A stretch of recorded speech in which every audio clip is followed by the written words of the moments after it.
রাজধানী হিসেবে আন্তর্জাতিকভাবে স্বীকৃতি দিতে হবে এবং 5 ফিলিস্তিনিদের রাষ্ট্র নিয়ন্ত্রণ, নিরাপত্তা এবং রাষ্ট্রীয় সার্বভৌমত্ব প্রতিষ্ঠার পথ উন্মুক্ত করতে হবে।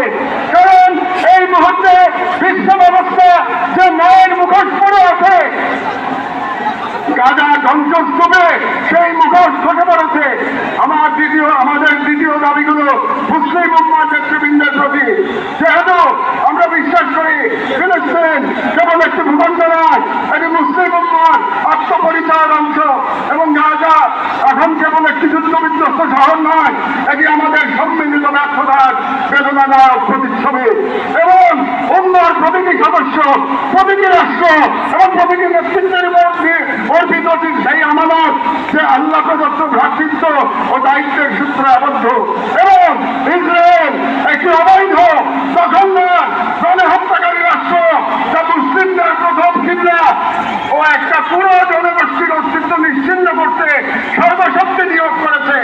এবং ভারতের হিন্দুত্ববাদ আজ এই অঞ্চলে জায়নবাদী প্রকল্পের প্রতিনিধিতে পরিণত হয়েছে।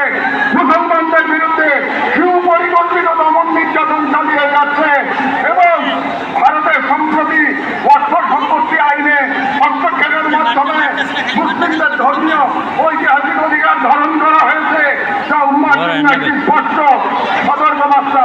সেহেতু আমরা মুসলিম বিশ্বের সরকার ও ওয়াইসির মতো মুসলিম উম্মার প্রতিনিধিত্বকারী সত্য ধর্মীয় নিকট দৃঢ়ভাবে আহ্বান জানাই। 1.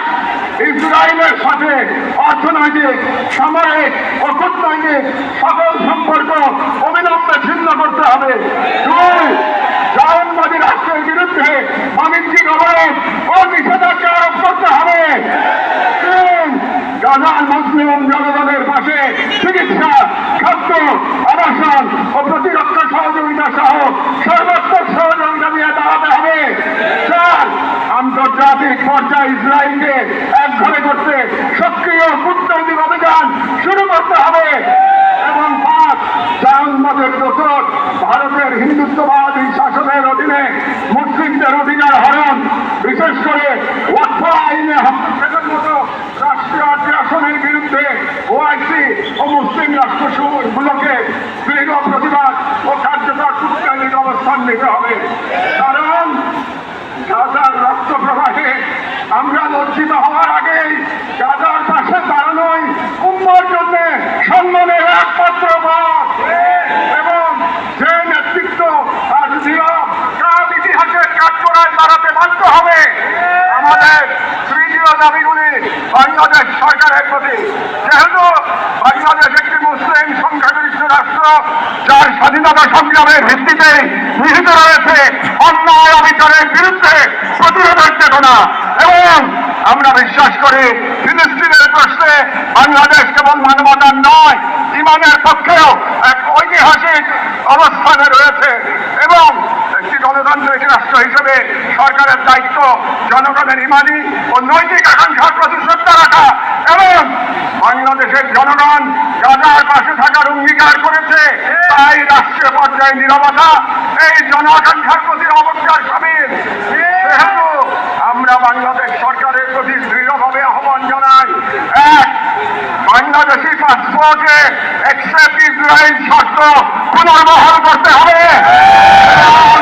ইসরায়েলকে রাষ্ট্র হিসেবে স্বীকৃতি না দেওয়ার অবস্থান আরো সুস্পষ্টভাবে প্রকাশ করতে হবে। 2. সরকারের ইসরায়েলি কোন প্রতিষ্ঠানের সাথে যত চুক্তি হয়েছে তা বাতিল করতে হবে। 3. রাষ্ট্রীয়ভাবে গাজায় ত্রাণ ও চিকিৎসা সহায়তা পাঠানোর কার্যকর ব্যবস্থা নিতে হবে। 4. জায়নবাদের দোষর ভারতের হিন্দুত্ববাদী সরকারের অধীনে মুসলিম অন্যান্য সংখ্যালঘুদের উপর চলমান নির্যাতনের বিরুদ্ধে রাষ্ট্রীয়ভাবে প্রতিবাদ জানাতে হবে। যেহেতু হিন্দুত্ববাদ আজ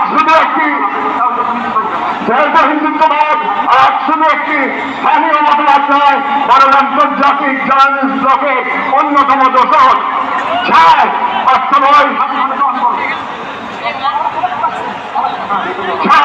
অর্থবয় ও শিক্ষানীতিতে আলাদা ফিলিস্তিন এবং মুসলিমদের সংগ্রামী ইতিহাসকে অন্তর্ভুক্ত করতে হবে।